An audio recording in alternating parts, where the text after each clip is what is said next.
Samantha Lux is a popular transgender YouTuber with over 600,000 subscribers. Several years ago, Blaire White, another transgender YouTuber, released a video reviewing J.K. Rowling's allegedly transphobic book, Troubled Blood.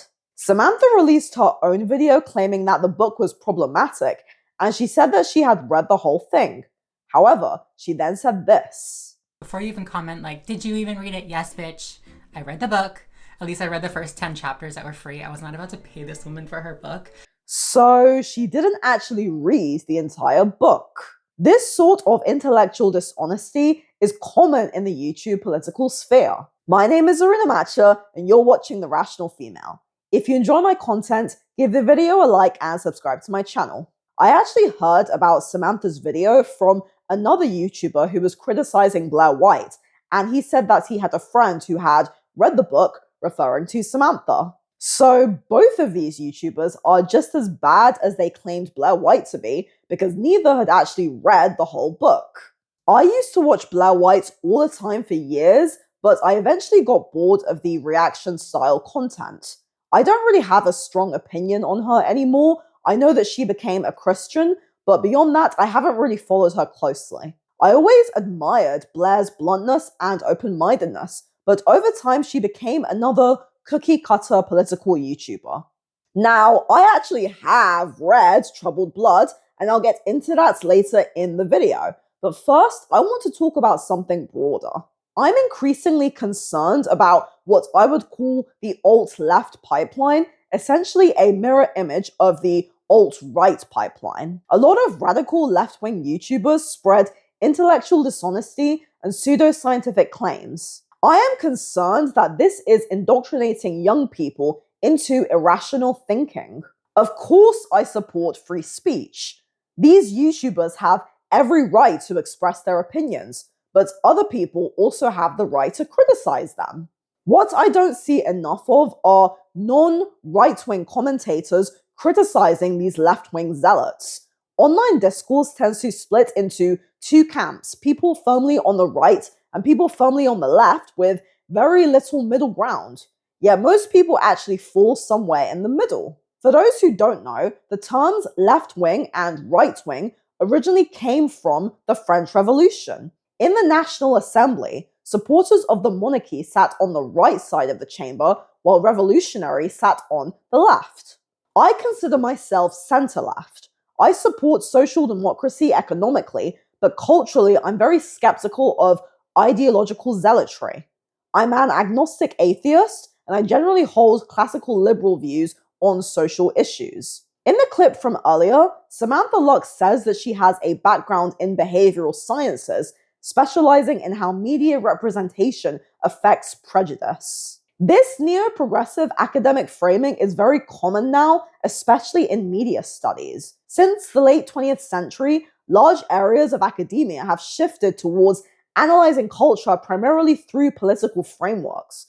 That's one reason why feminist theory and similar approaches have become so dominant in media analysis. By the way, I actually did A-level film studies. The YouTube channel The Take, which I've made a video about before, is a good example. They analyze films and TV shows, but their commentary often centers on whether something is sexist, problematic, or misogynistic.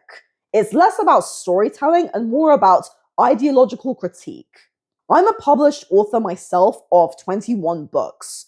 Some of my fiction includes LGBT characters, but I write them as people first.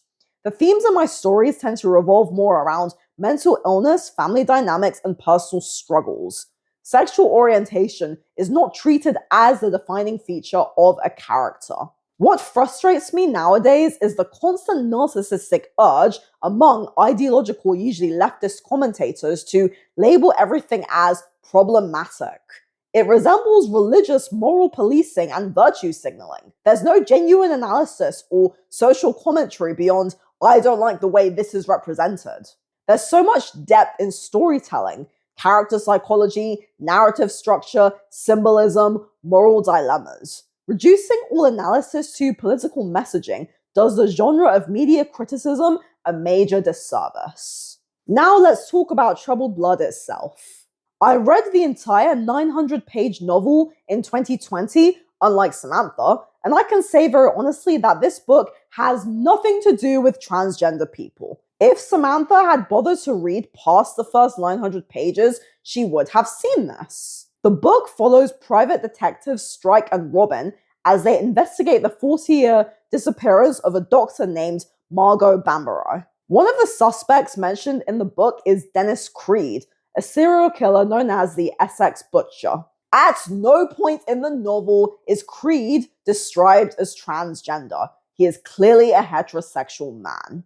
There are a few lines where his landlady describes him as having a weak and girlish form and not being as masculine as his father. Dennis Creed enjoys watching girls and women undress and masturbates with their underwear. There are a few instances of people thinking he was gay, once on page 80 and again on page 90. On page 82, there is mention of a witness seeing a man dressed as a woman. On page 828, it is clarified that this man was actually a stocky woman named Theo. And on page 105, it mentions that Creed sometimes cross-dressed. And that's it. Apart from that, Creed is seldom mentioned in Troubled Blood. He's mentioned a little bit within the first 100 pages, and he's not mentioned again until chapter 68, where Strike interviews Dennis Creed in prison. Creed is not even revealed to be the killer.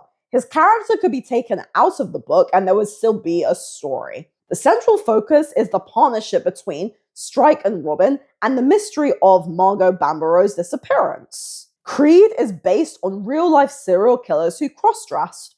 Haddon Clark, Russell Williams, Jerry Brudos, Doyle Lane, who liked sniffing and trying on girls' underwear, and Daryl Rasmussen are all examples of this. Male killers dressing up as women to kill women is not a trope.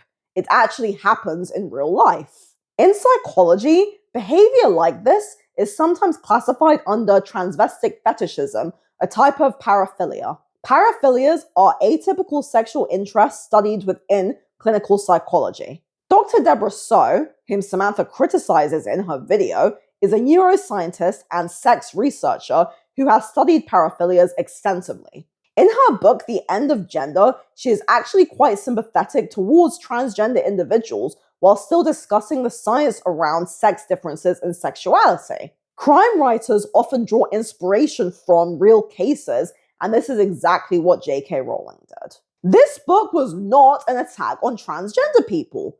It's a crime story about detectives solving a decades-old disappearance. Regarding actual LGBT representation, I found 3 prominent gay characters in Troubled Blood.